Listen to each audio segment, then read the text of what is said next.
We have breaking news right now. Donald Trump has officially approved plans to strike Iran for the United States to go to war with Iran and strike nuclear sites, according to the Wall Street Journal. Nepali समय अनुसार आज आइतबार बिहान 4:45 बजे चाहिँ अमेरिकाले चाहिँ इरानलाई आक्रमण गरेको थियो, जुन कुरा चाहिँ ट्रम्पले चाहिँ सामाजिक सञ्जालबाट पनि उद्धृत गरिसकेका छन्।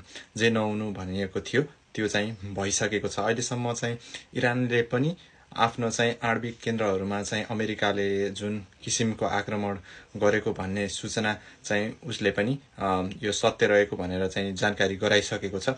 खास गरी इरानका 3 क्षेत्रहरूमा चाहिँ आक्रमण गरेको छ अमेरिकाले र यो चाहिँ ठूलो मात्रामा आक्रमण भएको छ र त्यहाँको सत्य तथ्य चाहिँ अझै पनि बाहिर आइरहेको छैन र अब चाहिँ अमेरिकाले चाहिँ इरानलाई चाहिँ शान्ति वार्तामा चाहिँ आउन चाहिँ निर्देशन गरेको छ र अमेरिकाका राष्ट्रपति डोनाल्ड ट्रम्पले चाहिँ सामाजिक सञ्जालमा पनि आफ्नो सेना चाहिँ विश्वको शक्तिशाली भएको चाहिँ भनेर चाहिँ बताइरहेका छन्। जुन चाहिँ त्यहाँ परमाणु हानिसकेपछि सेना चाहिँ फर्कने क्रममा चाहिँ इरानको हवाई क्षेत्रबाट चाहिँ फर्कने क्रम जारी भइरहेको भन्ने चाहिँ उनले चाहिँ उद्धृत गरेका छन्। इरानका मुख्य गरी 3 आणविक केन्द्रहरू फार्दो, नतान्ज र इन्फाहानमा चाहिँ आज बिहान चाहिँ 5 बजेतिर चाहिँ आक्रमण गरेको छ अमेरिकाले। तिनैलाई चाहिँ ध्वस्त पारेको चाहिँ अमेरिकाका राष्ट्रपति डोनाल्ड ट्रम्पले चाहिँ जानकारी दिएका छन्।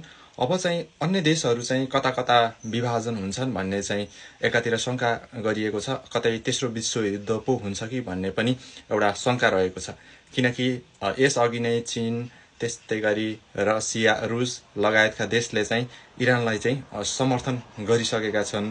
अबको क्रममा चाहिँ अमेरिकाले हानिसकेको छ र यो समयमा चाहिँ को देश चाहिँ कतातिर चाहिँ विभाजन हुन्छन् भन्ने चाहिँ समय रहेको छ र यदि चाहिँ अब पनि इरानलाई अन्य देशहरूले चाहिँ सपोर्ट गरेको खण्डमा चाहिँ अमेरिका लगायत जो 2 भागमा चाहिँ टुक्रिएर चाहिँ वा तेस्रो विश्वयुद्धको चाहिँ सुरुवात हुन सक्छ। आशा गरौँ, हामीले प्रे गरौँ यो चाहिँ नहोस्। युद्धले कसैलाई पनि राम्रो गर्दैन। चाँडै नै यो चाहिँ शान्ति सम्झौतामा इरान इजरायल दुवै पक्ष शान्ति सम्झौतामा आएर एउटा विश्वलाई चाहिँ शान्त भएको चाहिँ हामीले हेर्न सक्छौँ। खास गरी कम विकसित राष्ट्रहरूमा चाहिँ यसको असर चाहिँ झन पर्छ। भर्खर मात्रै अब तेलको जुन सर्टेज भनौँ अथवा तेलको मूल्य पनि एकदम विश्व बजारमा नै उच्च भइरहेको छ।